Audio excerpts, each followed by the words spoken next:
All right, back in the basement again today and back to a training log. This is something I want to get back in the habit of doing. It's been a while, but it really holds me accountable and also makes me really kind of put my mouth where my money is in terms of effort. If people are going to be watching me, especially if I'm going to be trying to correct things going forward before Round Nationals in September, I'm going to count on you guys to call me out when you need to. Keep me on that bullshit, if you will. Now, something I want to get out of the way, which I feel really bad about, because in my last video talking about my plan going forward, I talked about how, I'm committed to this and all this other stuff, and really tried to motivate myself. And I said, I'm really looking forward to get back to training, which is the truth. But I started to get back into my normal style training with RTS and Mike Trashier, and something just wasn't clicking for me mentally. I couldn't get into the training. There was just a disconnect where I wasn't happy and I wasn't enjoying training. And in fact, the last couple of weeks before that, I wasn't enjoying training as much. I just found that I was feeling more beat up than usual.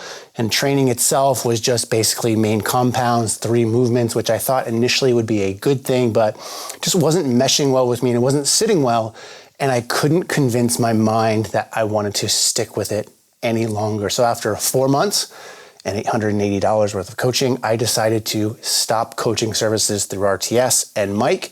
That's not a testament to his services or anything like that. I did learn a lot on it, but just mentally and physically to an extent, because of my mental mind state, I just wasn't able to fully commit. So I've decided to go back onto Juggernaut AI. So I'm going to be running the app that I ran for well over 2 years, had some of the best results I've ever had. Some questions that I just want to nip in the bud before we get to it is, why not Evolve? Evolve AI has a lot of good things, which I started to run. But again, I'm going back to Juggernaut because that's what I'm most familiar with. That's what I ran for a long time. And at the time of getting off of it, there wasn't any other reason to do it just other than to do it, right? I was like, there's other stuff going on. I want to give it a shot.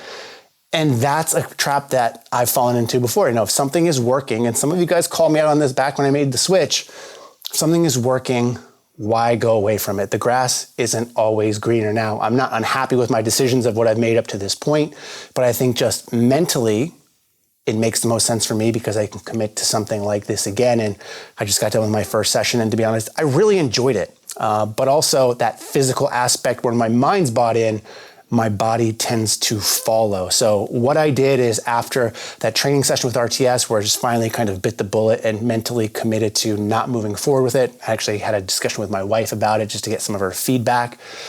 I decided to take the rest of the week off. So I basically took a full week off of training, just did my normal other stuff of Peloton, some stretching, mobility work, but no lifting whatsoever. And I was really itching to get back in the gym, which I think was helpful. Again, I've been feeling beat up the last couple of weeks and even months, and I think I needed that break. And there's still some issues I'm working through. My groin in particular has been a little bit tender. Overuse, underuse, I don't know, but it's just not feeling 100%. But it felt good today. So I'm going to be logging again this training, whatever. If you have questions, if you want to call me out or call me a hypocrite, whatever, that's fine. I'll address those all in the comment section below. So make sure you leave your comment, either supporting me or attacking me. I don't mind either way, of course.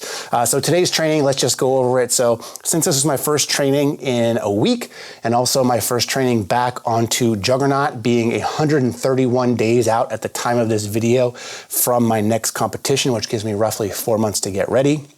Started off with high bar squats. Now for this top set of 8, I went with the lightest amount it suggested, which was 335. I did that for a set of 8. I rated it at an RPE 6.5. I'm going to tend to overestimate some of my RPEs initially, and maybe even going on in this program to help keep me fresh. I've found that to be successful for me in the past. I've also decided to use the transformer bar in this case, just because it irritates me a little bit less. The way my anatomy is with my spine, I have one of my vertebrae that kind of protrudes a little bit right where I would put my high bar position, and just don't want to mess with it. And I have that transformer bar that's literally been collecting dust since I got that rep SSB, so decided to use it.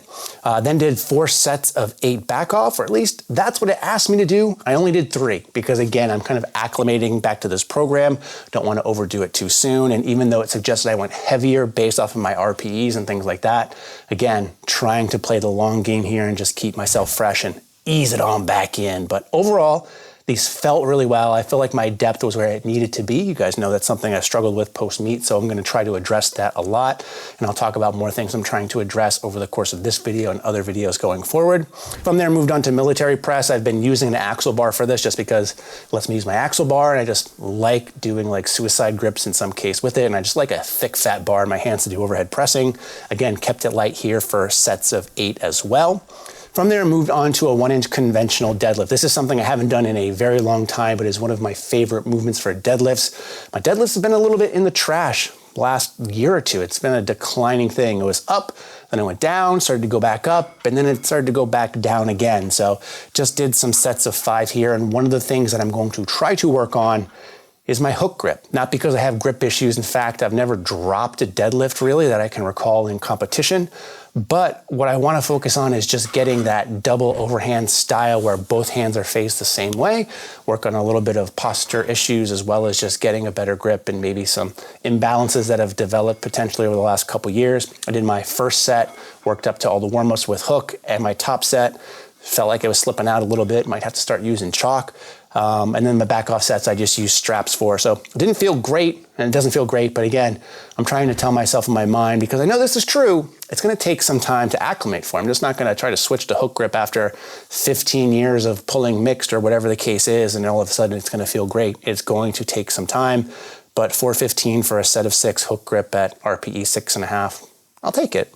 Accessory work from there, leg extensions, nothing fancy here, but at least it's some accessory work. It's stuff that I haven't been doing as part of RTS. Again, most of it was just big compound barbell movements, which I love, but I missed using some of the stuff I have here in my gym, which I just didn't have time for. It wasn't that Mike wouldn't have programmed them in if I asked for them necessarily. It's different programming, different thoughts, methodology, and in this case, I did leg extensions, a couple sets of 15 for each leg.